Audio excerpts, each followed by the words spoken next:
El 11 de septiembre de 2001, la historia de Estados Unidos y del mundo se partió en dos.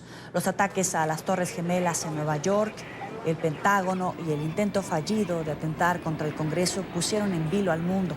Estados Unidos conmemora 18 años de los peores atentados terroristas de su historia. En diferentes puntos del país honraron la memoria de las cerca de 3.000 víctimas mortales que dejaron los múltiples ataques. En nuestro estudio en Nueva York nos acompaña José Antonio Rosario, fotoperiodista. Hace 18 años era el editor gráfico del diario La Prensa y vivió las escenas de estos atentados. José Antonio, muchísimas gracias por tenerte, un privilegio. Gracias a ustedes por la invitación. Primero que nada, me gustaría que le compartieras a nuestro auditorio qué estabas haciendo los primeros minutos del desarrollo de esta noticia. ¿Cómo fue tu reacción periodística? Estaba durmiendo. Me tocaba cubrir las elecciones para la alcaldía de Nueva York. Fue un martes. Y estaba durmiendo porque me tocaba trabajar esa noche. Yo estaba casado en ese tiempo con una cineasta colombiana, Catalina Santamaría, que había salido temprano a filmar una película que estaba haciendo en el Alto Manhattan. Y ella me llamó para decirme que un avión se había estrellado contra la parte norte de una de las torres. Miré por la ventana de mi cuarto y definitivamente vi el humo que salía de la primera torre. Subí a la azotea del edificio con mi cámara y empecé a tomar fotos. Y poco después fue el segundo impacto de las torres. En ese momento bajé, me vestí adecuadamente y salí corriendo hacia las torres. En el camino me encontré un colega y le di la tarjeta de memoria para que llevara la foto que ya tenía del segundo impacto al periódico mientras yo seguía cubriendo el evento. ¿Qué fotografía recuerdas? Esa fue algo súper impactante. Nunca había visto una cosa igual. Y esa fue la que más me impresionó. ¿Nos podrías compartir qué imagen decidiste no tomar o te sorprendió y no alcanzaste a tomar, o decidiste no tomar por el dolor que podría representar?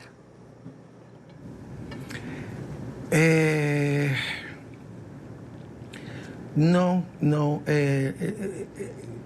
Varios de mis colegas que estaban cubriendo la parte sur de las torres veían gente que se tiraba de las torres. Claro. Yo no llegué a ver nada de eso.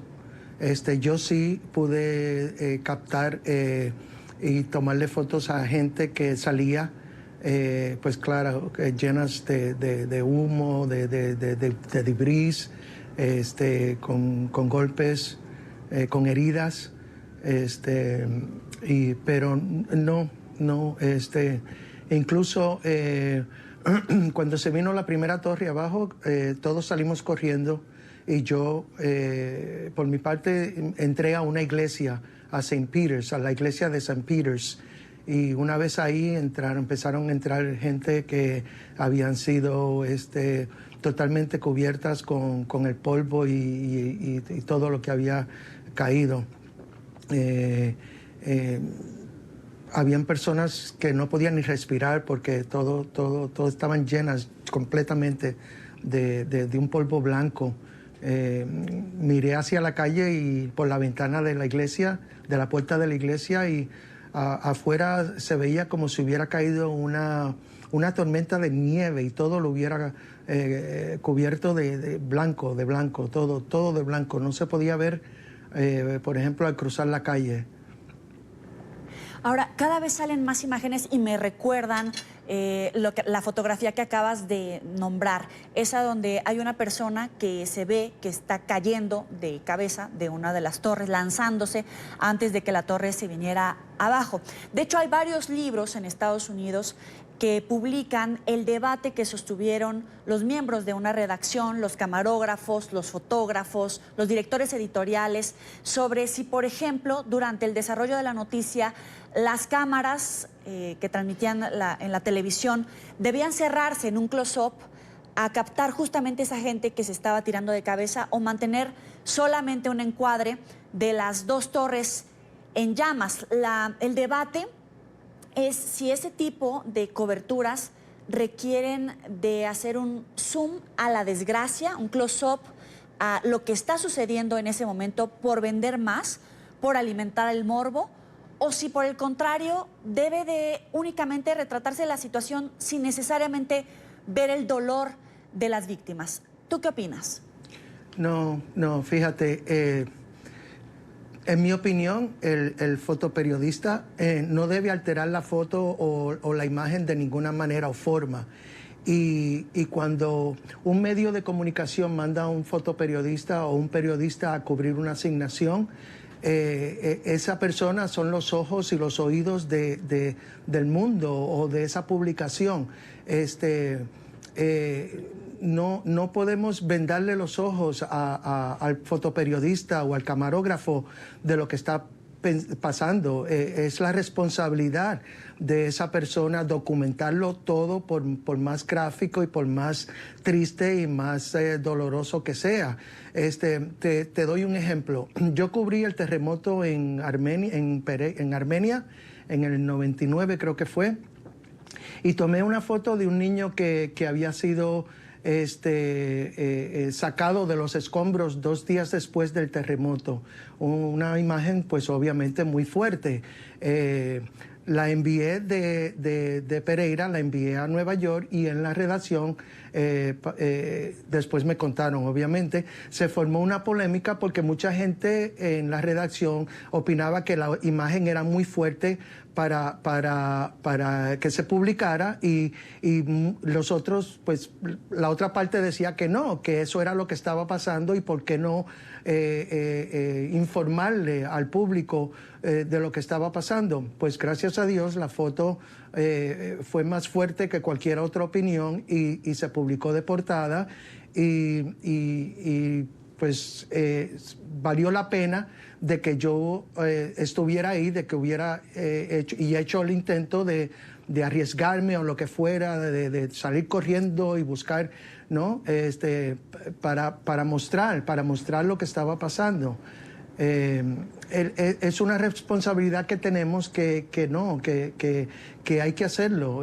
No se pueden vendar los ojos o limitar de ninguna manera o forma el trabajo que el periodista hace. Y si, por ejemplo, está viendo algún familiar, o sea, entiendo que los argumentos que dan estos directores editoriales para no transmitir esas imágenes era el dolor de los familiares, de las potenciales víctimas mortales de ese atentado.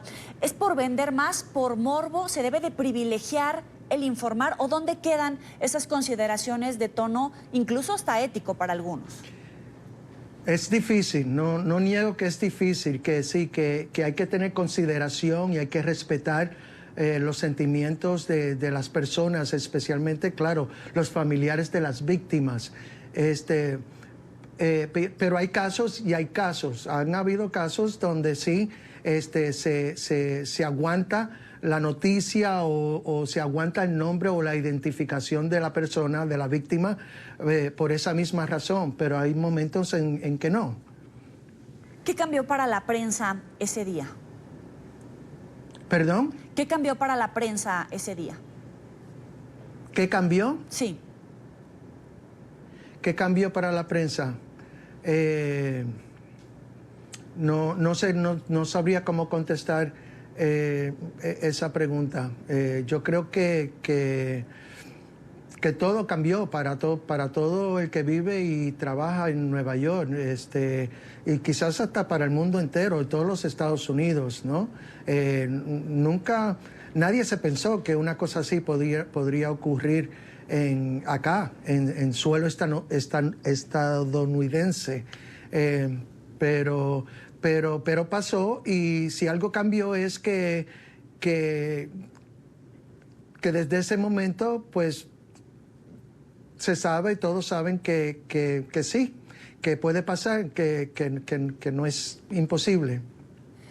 En ti como colega periodista, ¿qué secuelas quedan respecto a, por ejemplo, el miedo, la frustración, el enojo, no sé, los sentimientos que te inundaron ese 11 de septiembre, que hoy todavía, que lo recuerdas, te hace revivir uno de los momentos más importantes de la historia del periodismo actual?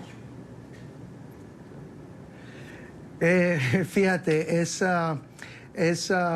curioso que, bueno, nada, te digo que después del 9/11 yo quedé en un estado de estrés y de ansiedad tan difícil que tuve que irme de Nueva York. Me fui a Puerto Rico y allá estuve 13 años hasta que llegó María y me dejó sin luz y sin agua, pero esa es otra historia.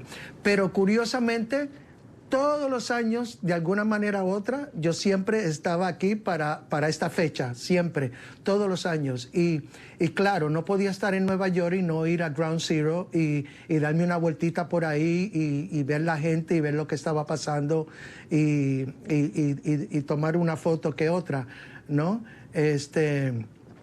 Pero sí, siempre, todos los años, no sé cómo, pero curiosamente siempre he estado aquí para esta fecha. ¿Y cuáles fueron las lecciones que nos dejaron ese día como medios de comunicación sobre cómo cubrir una noticia de ese tamaño, cómo se cubren los ataques terroristas? Porque a ustedes los sorprendieron, les cayeron 2 edificios encima, pero ahora hay otro tipo de ataques terroristas que requieren una reacción más inmediata, incluso para salvar la vida.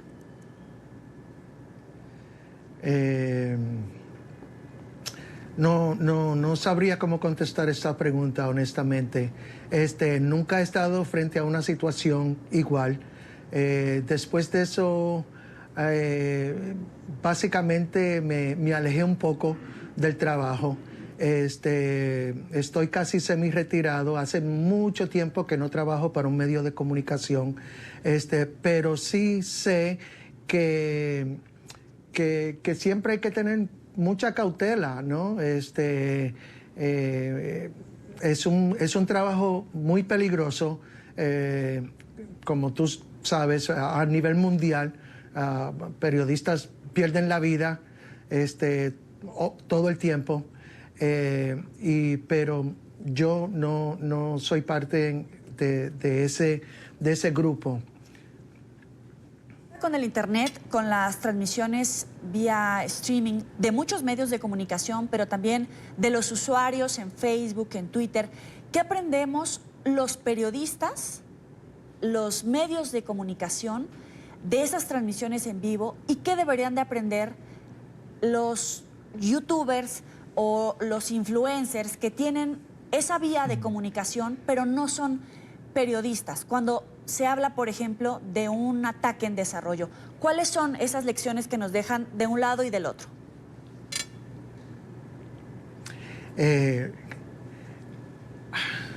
A mí siempre me ha dado mucho coraje cuando las personas, cuando estaba cubriendo una asignación y las personas que no tienen nada que ver, que no son periodistas, se hacen pasar por periodistas y se meten en el medio de todo.